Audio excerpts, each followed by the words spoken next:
So why do we work? We work to earn money, to pay for things like a mortgage or rent. We work to pay for our car or go shopping. What are some of the other reasons that we work? Liz? Yes, personal fulfillment. What else? Growth, right. We also work so that we can buy food. Just the other day, I was at the grocery store and I was checking out, and I noticed that the guy in front of me had the same loaf of bread. The bread is $2.99, but for the sake of our conversation, let's just say the bread was $3. So why am I telling you how much bread costs?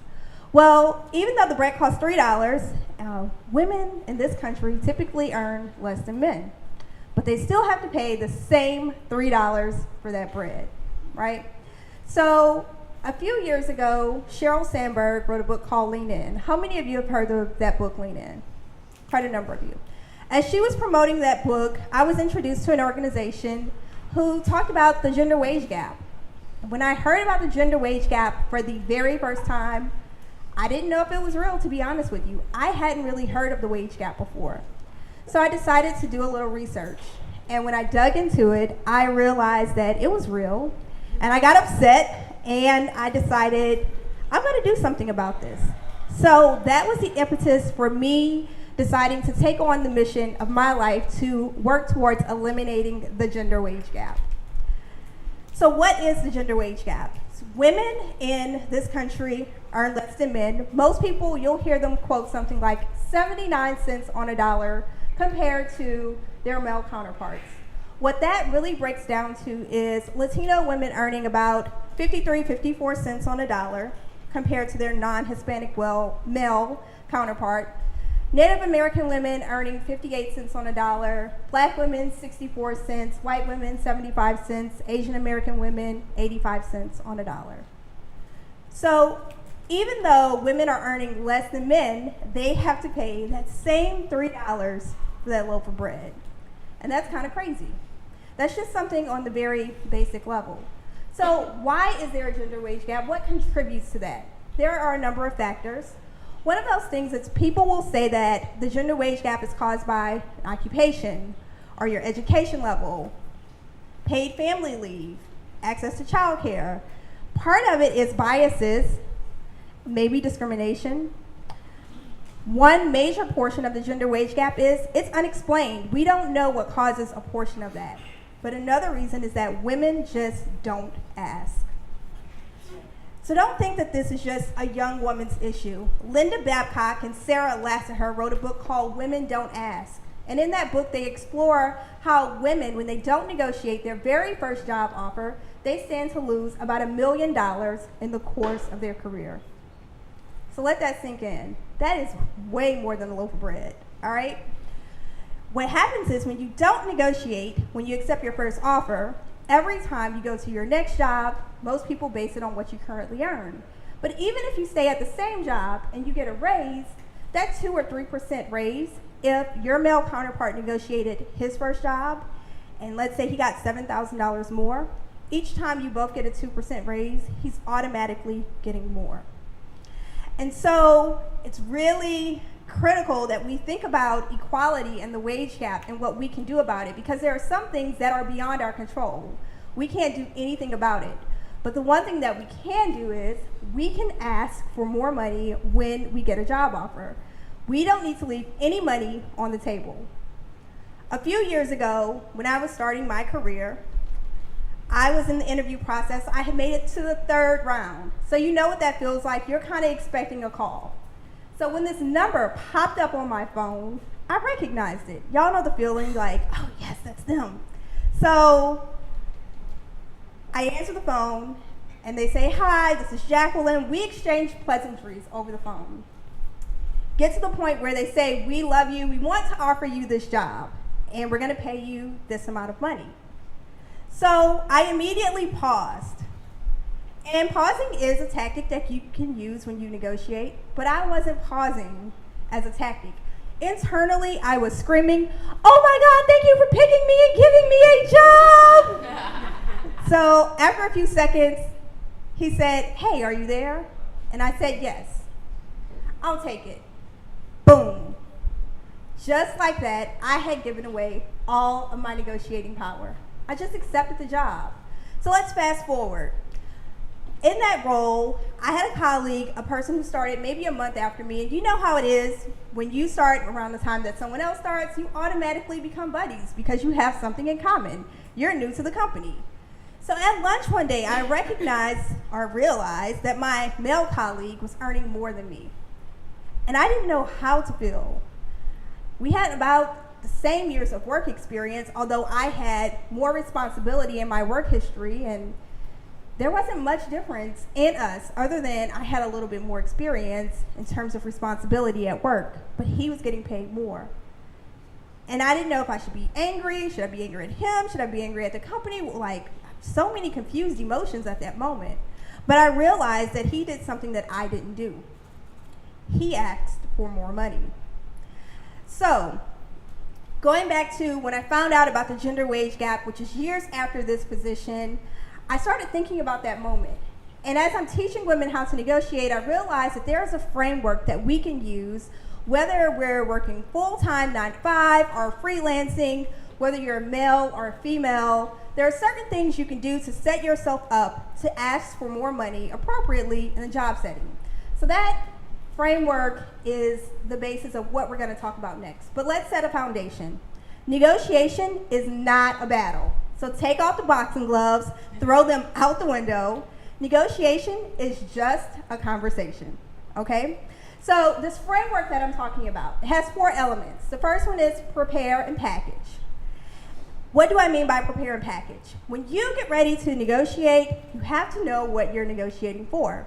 But in the context of our conversation in terms of equal pay, you need to know what the market rate is.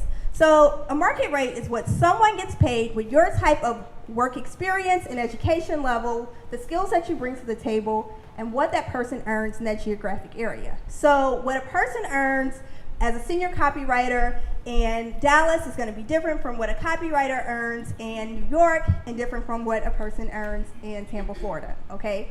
So when we're talking about the market rate, you want to go to a couple of online tools, maybe payscale.com or Glassdoor, salary.com, any of those websites.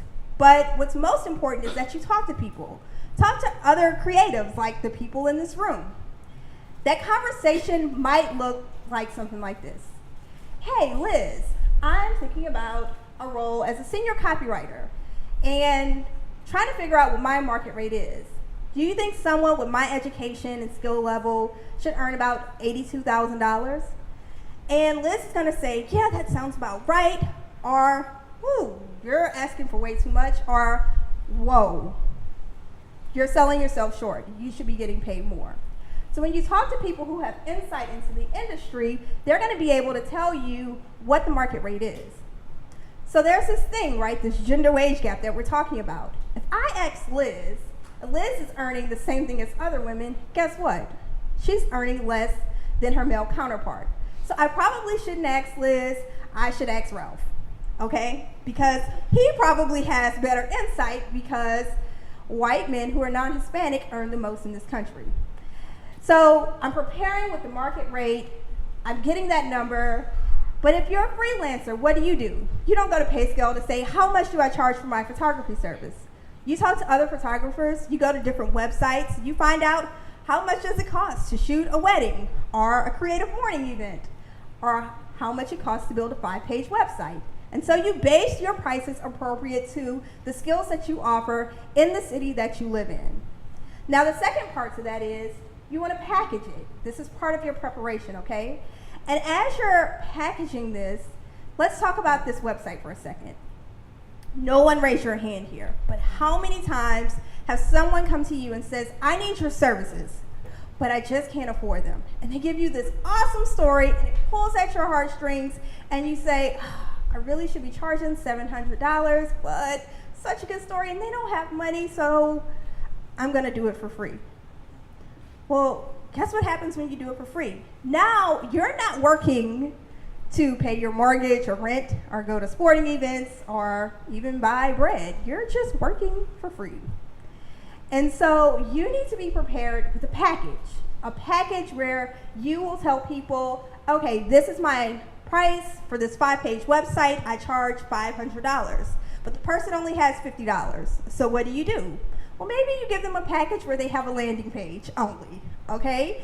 And then as they have more money, you can build maybe a 2-page website or a 3-page website. But you need to be prepared to package something for them so that you don't just give away everything for free. Now let's switch back to people who work a 9-to-5. When you are working in the job force, you get a job offer, you read the description when you apply to it, but when you start working, you realize, wait, this isn't the job description. This isn't what I signed up for. Like, I know I'm not the only one who's been there, okay? So throughout this process of preparing your package, you want to treat it like a fill-in-the-blank situation. So think of things like questions to ask the interviewer or the people who you're interviewing with so that you can be prepared to ask for the appropriate amount of money for the work that you'll be doing. Let me give you an example. So the job description says 2 special projects a year. One of the questions that you will ask is, well, what are the special projects? How long do they last? And who are the key partners that I will be working with? That's important because if the special projects last 8 months each, that's pretty much the whole year, right? And that's just not a one-off. And if those projects are going to involve, let's say, 10 different partners, that's a completely different type of work. So this isn't just a one-off. That's kind of like 2 positions combined into one. And you want to find that out up front so that when you get a job offer, you can negotiate for the appropriate amount of money. Okay? So prepare and package. The next thing that you want to do is practice. So you do all of this research, you need to understand how you sound. Because if you haven't had experience saying $82,000 out loud, it's going to sound something like this.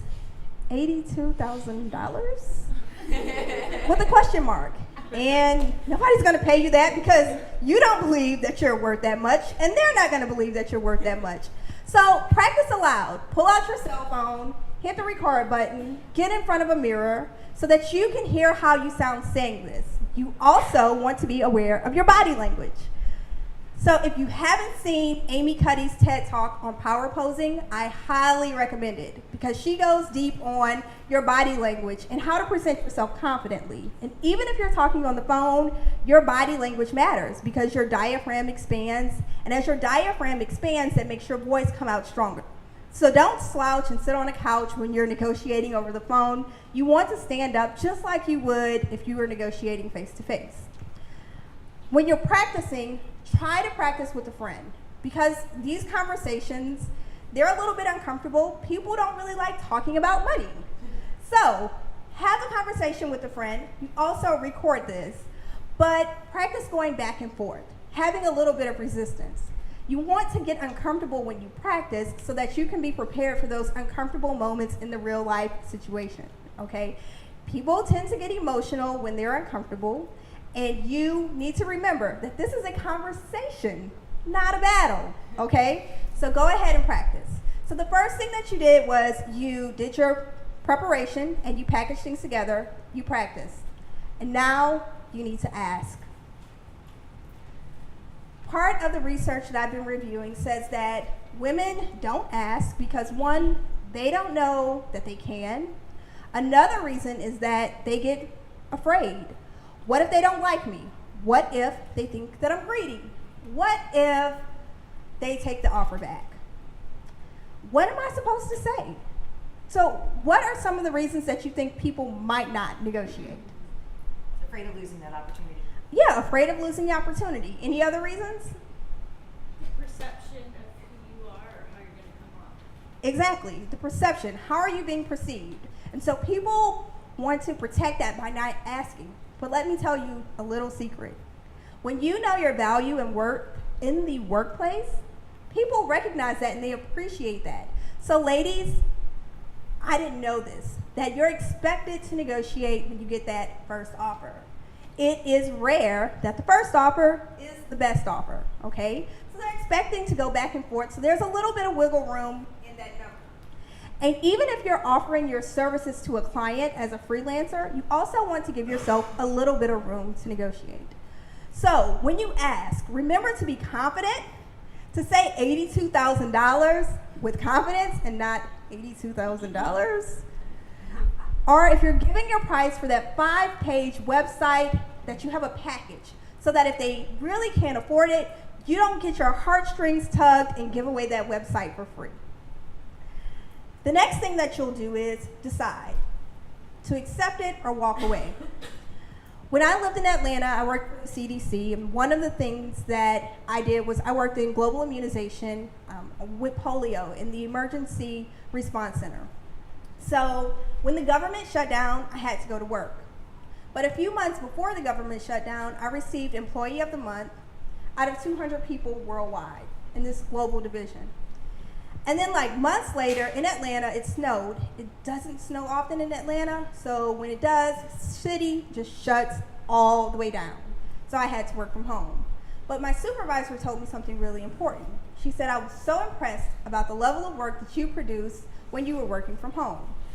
So we get to my performance review time, and I think I have some pretty good leverage to negotiate. Employee of the Month, work during the government shutdown where there was only a few people working, and I got this high praise from working from home. So as we go into the conversation, I tell her I appreciate you recognizing the value that I add to our division. And I also know that we've been talking a lot about how many times I have to CC you on emails, and that clogs your inbox. Well, the reason why I keep CCing you on emails is because my title doesn't show that I have the authority to request this type of information. So if we change my title, which I've been doing the work already, and I'm doing a really good job, as evidence of the things that I mentioned earlier, then I won't have to clog your inbox as much. And then along with that title change, I know that's a different pay rate. So can we start the conversation about what that will look like to change the title and also move me to the appropriate salary range? Also, you know, I've had a lot of work done when I work from home. You recognize that, I recognize that. I just didn't have as many people coming by my cubicle. And to be honest, I'm a social girl. I like to chat. So if I can work from home 1 or 2 days a pay period, I can continue to crank out high levels of work. So I asked for these 3 things in a package.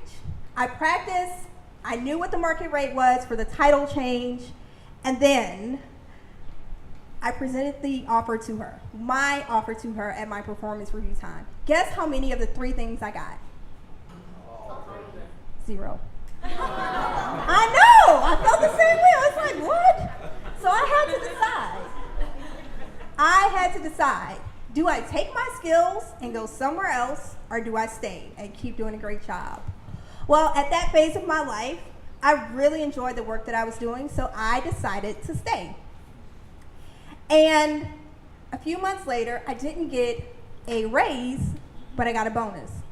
So I was good with that. Several months down the line, my supervisor called me and she said, the only day I can justify you working from home is Friday. So I'm thinking she's kidding. I show up to work the next Friday and she goes, what are you doing? You work from home on Fridays. Y'all, let me tell you, I went to my desk, I grabbed my laptop, my purse, and boom, I was out of there so quick. So the thing is, you have to decide what's best for you. No one can tell you when to take an offer and when to walk away, but you know the things that are most important to you. And at that point, I was being compensated for my appropriate title at the right rate. So I was good with the amount of money that I was making, but I also had a deep sense of fulfillment in the type of work that I was doing. But I was rewarded later on. So you prepare and you package, you practice, you ask, and then you decide if you're going to accept it or walk away. So going back to this wage gap, people think, well, the wage gap is because women tend to work in low-wage jobs like education or housekeeping. And that's true. There are a lot of women who work in low-wage jobs, but the wage gap is even great in professions like law. So lawyers experience a wage gap that's pretty significant. Even female financial advisors earn less than their male counterparts. So this isn't just a low-wage issue. It's very prevalent in highly skilled, highly educated positions as well. So what do we do from here? How do we close this wage gap? We've already discussed there are several things that are beyond our control. Part of that is we don't even know why a portion of the wage gap exists. But the one thing that we can all do is we can decide to take action, to begin to ask for what we're worth, to not leave any money on the table, and to negotiate. So I have a challenge for you. When you leave today, I don't want you to keep this framework to yourself. Please share it with your sister or your mother, your daughter, a friend. When you are in a position of offering a job or accepting a job, think about the gender wage gap. But I also want you to consider this. Men, what would your life be like if you earned 54 cents on a dollar, or 58 cents, or 64 cents, or 75 cents, or 85 cents on a dollar? And ladies, what would your life be like if you earned that full dollar? Think about that for a second. So my challenge to you is to share this, to talk about the gender wage gap, to talk about pay, and to have open discussions surrounding what your true market rate is so that you're not leaving anything on the table.